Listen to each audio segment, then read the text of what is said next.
Today, we are diving deep into the very complex power structure of India during one of its most critical years, 1857. And we're going to use a single, fascinating document as our guide to uncover the hidden layer of control that existed inside the great princely states. So, let's just jump right in with the big question, right? Think about it.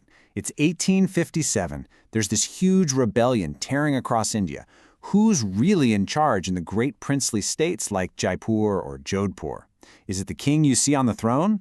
Or is there someone else, behind the curtain, pulling all the strings? To figure that out, we've got to understand the world they were living in. All right, so first things first, let's set the stage. We'll start with what we're calling the era of revolution. Okay, so picture this. The year is 1857. India is basically a powder keg that's just exploded.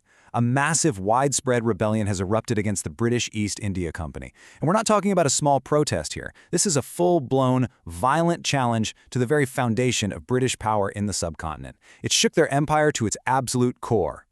Now, right in the middle of all this chaos, you have these supposedly independent princely states, and they become absolutely critical players, which brings us to the main idea of what we're talking about today, the reality of having two centers of power. So, who was this other center of power? Well, let me introduce you to the political agent. Officially, on paper, this person was just a British diplomat stationed in the court of a princely state. But in reality, their job was so much more than that. They were the eyes, the ears, and more often than not, the controlling hand of the British Empire right inside these kingdoms. Okay, and this slide really lays it all out, doesn't it? It's like a tale of two powers. On one side, you've got the official ruler. He's the sovereign, the one with the title, the one who technically commands the army. That's his de jure, his official authority. But then look at the other side. You have the agent, and this is where it gets interesting. He wields the de facto power, the power in practice. He's the one advising on, everything. Treaties, taxes, you name it. It really makes you think, huh? The real power wasn't always with the guy wearing the crown. And this whole system wasn't just some abstract idea. It was a very real, very organized system. Let's dig into the specific proof from our source document. Next up, rulers and agents. And here it is. This document, it's like a snapshot, frozen in that critical moment in time. It's a list from right around the 1857 revolution.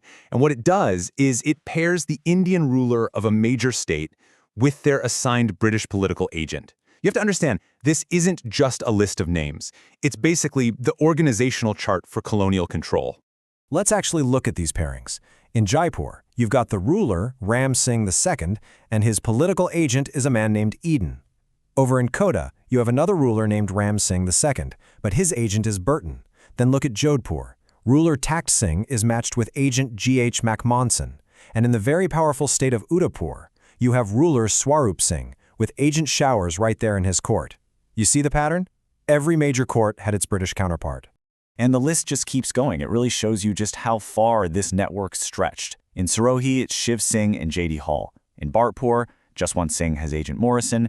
From Dholpur with Bhagwan Singh and Nixon, all the way down to Banswara with Lakshman Singh and a Colonel Rock. This setup of a local ruler and a British agent watching over him was just standard operating procedure for the empire. So, we've seen the list, we have the names, we have the places. But what does it all really mean? Why is this simple document so important for understanding this piece of history? Let's get into it in our final section, the list's significance.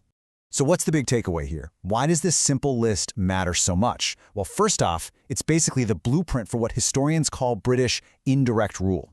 See, you don't have to conquer a place outright if you can control it from the inside, and that's exactly what they were doing.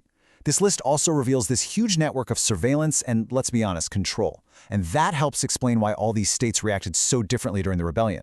Why did some join in, some stay out of it, and others actually side with the British? A lot of it came down to these agents. And finally, it's just a powerful reminder that imperial power isn't just about armies and cannons. Sometimes it's about a quiet political appointment, a man in a suit standing right there in the king's court. And that really leaves us with one last big thought to chew on.